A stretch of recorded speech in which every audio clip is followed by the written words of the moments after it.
أهلا بكم.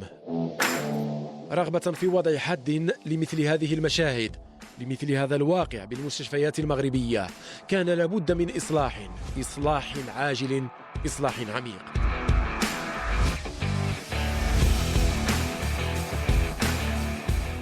تثمين الموارد البشرية أحد أبرز المداخل التي أقرتها وزارة الصحة منطلقا وغاية في البرنامج المراد تفعيله، كما يقول وزير الصحة خالد الطالب. وتستند مكونات هذا الإصلاح على 4 مرتكزات: تثمين الموارد البشرية من خلال مراجعة القانون رقم 131/13 المتعلق بمزاولة مهنة الطب لرفع المعيقات والقيود التي يفرضها على مزاولة الأطباء الأجانب بالمغرب.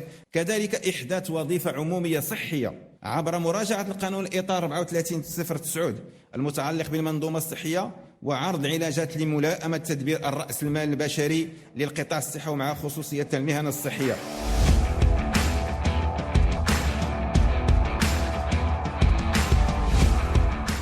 الخطوة تقتضي مراجعة القانون المتعلق بمزاولة مهنة الطب، ومما اتجهت الوزارة إلى مراجعته في هذا القانون رفع القيود التي يفرضها على مزاولة الأطباء الأجانب بالمغرب، مما سيسمح بفتح الباب أمامهم لمزاولة المهنة ممارسة واستثمارا بالشروط نفسها التي يضمنها القانون لنظرائهم المغاربة. التوجه قوبل بتحفظ من قبل طيف واسع من الأطباء وهيئتهم المهنية والنقابية لأسباب يشرحها الدكتور محمد عريوة الكاتب الوطني للمنظمة الديمقراطية للصحة. هذا القانون هو متواجد، القانون 131/13 اللي هو قانون اللي كيفتح مزاولة الطب أمام غير المغاربة، أمام الأجانب، وهو قانون اللي تم التصويت عليه في 2015، ولكن قبل منه المجلس الاقتصادي والاجتماعي والبيئي دار واحد التقرير قال بأنه يمكن أن الانفتاح يكون رافعة من تحسين المنظومة الصحية بالمغرب، ولكن بشرط هو إصلاح نواقص هذه المنظومة. ومن 2014 أو لا 2015 إلى يومنا هذا مع الأسف المنظومة الصحية بالمغرب لا زالت لا تساير يعني ما هو متطلب. فكنوجدوا أنه هجرة الأدمغة وخاصة الأطباء المغاربة لا زالت، بحيث أن هناك ما يناهز 700 طبيب شاب اللي كيهاجروا لأوروبا وأمريكا وكندا. لا زال هناك 14,000 طبيب خارج المغرب. لا زال هناك أكثرية الأطباء متواجدين ما بين لاكس ديال طنجة دار البيضاء. لا زال أنه نتوفر على غير 7 ديال كليات الطب بالمغرب اللي هي كتوجد ما يناهز 1600 أو 1400 طبيب في السنة، وهو رقم اللي هو قليل وقليل جدا.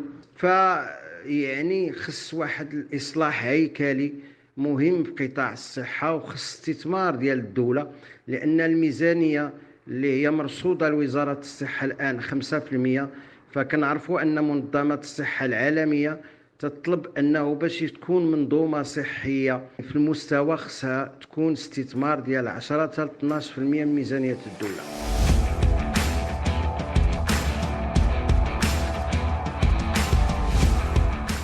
الهيئات الحقوقية لا تبدي اعتراضا مبدئيا على التوجه نحو السماح للأجانب بممارسة مهنة الطب بالمغرب، بيد أن لها ملاحظات واشتراطات متعلقة بهذا الجانب. عنها يتحدث علي لطفي رئيس الشبكة المغربية للدفاع عن الحق في الصحة والحق في الحياة. السماح للأطباء الأجانب للاشتغال في المغرب نعتقد أنه مقبولة وغتكون قيمة مضافة، ولكن على أساس تكون هناك شروط، بمعنى أنه الأطباء الذين سيأتون من الخارج لن نقبل بأن يشتغلوا في مدينة الرباط أو الدار البيضاء أو طنجة أو فاس، المدن الكبرى. بمعنى آخر أن هاد الأطباء اللي غيجوا من الخارج مرحبا بهم لتغطية الأماكن التي يوجد فيها عجز. لذا احنا العدد ديال الأطباء اللي كاينين في المغرب هي أضعف منطقة في الوطن العربي، وربما أحيانا أقل بكثير من بعض الدول الإفريقية.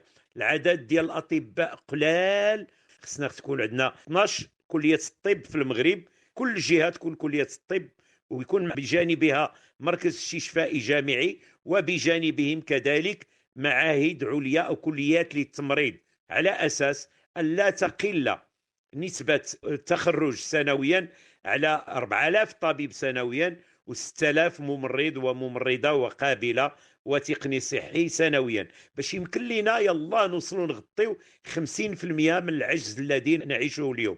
ولكن باش يمكن لنا نكونوا هذا الشيء غادي يطلب الوقت بزاف، لذا الاستعانة بأطباء أجانب مرحبا بهم، على أساس أن يتم توزيعهم على المناطق التي تفتقر إلى الأطر الطبية والتمريضية.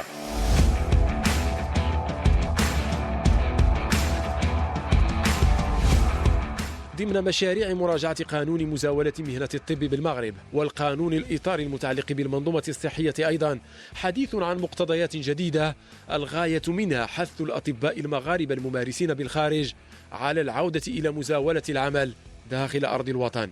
لكن كيف ينظر الأطباء المغاربة بالخارج إلى مسألة عودتهم المرجوة من قبل وزارة الصحة؟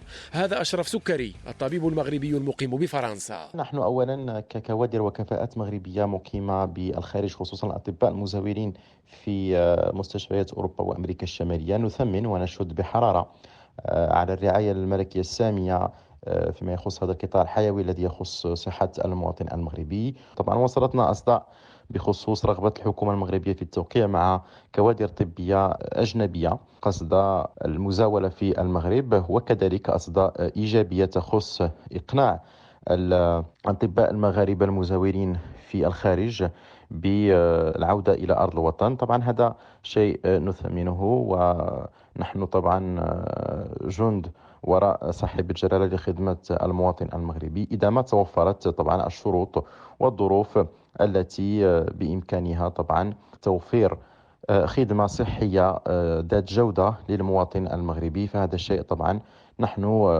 نؤيده، ولنا رغبة طبعا في العودة لخدمة المواطن المغربي.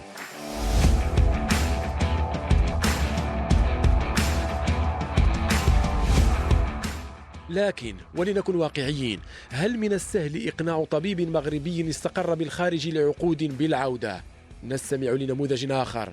مهدي حاتم، الطبيب المغربي المقيم بالعاصمة السنغالية دكار. بالنسبة لمقترح فتح الباب أمام الأطباء الأجانب من أجل مزاولة مهنة الطب بالمغرب، بالنسبة لي هو حل يمكن يكون ناجع، خاصة أننا سنعاني من الخصاص من ناحية عدد الأطباء المزاولين بالمغرب، ولكن هذا الحل يجب أن يتم إرفاقه بنظرة استباقية لما يمكن أن نواجهه من صعوبات. فمثلا كلنا نعلم ما تمثله علاقة الطبيب بالمريض من أهمية من أجل الوصول إلى نتائج علاجية مثلى، ولذلك فنحن بحاجة لأطر طبية تكون متوفرة على شروط التواصل اللغوي أولا والثقافي على حد سواء. ويجب أيضا أن لا يكون البحث عن أطباء أجانب بحثا عن بديل للطبيب المغربي، وأن لا يكون سد الخصاص هذا ورقة للضغط على الطبيب المغربي في حالة ما إذا كانت هناك مطالب مشروعة. ولذلك بالنسبة لي أنا خاص تكون هناك واحد ندوة وطنية بين جميع فاعلي القطاع من أجل حل المشاكل والمطالب العالقة قبل الشروع في البحث عن الأطباء الأجانب من أجل سد هذا الخصاص، ومن أجل تفادي المغالطات التي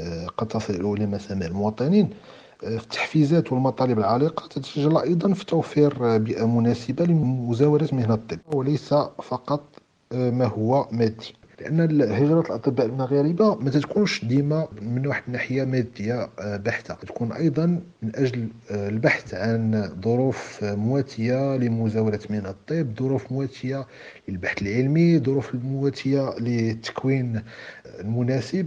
أما بالنسبة للتحفيزات المادية ما تعتقدش أنها غتكون هي الحاجة الوحيدة اللي غتحفز الأطباء المغاربة للعودة لأرض الوطن، وخاصة أنه إلى خدمنا على هذا المنظور ولا هذه الزاوية ديال التحفيزات المادية غيكون من الصعب علينا بزاف أننا نسيروا ما تقدمه بعض الدول الأجنبية للأطباء المغاربة المزاولين لديها.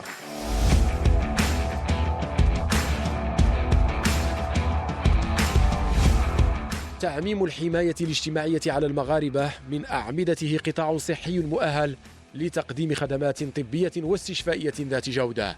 قرار تعميم الرعاية الاجتماعية على المغاربة كان قرارا ثوريا، وكل لبنة من لبناته تحتاج إلى عزيمة ثورية، تحتاج إلى إمكانيات. إلى اللقاء.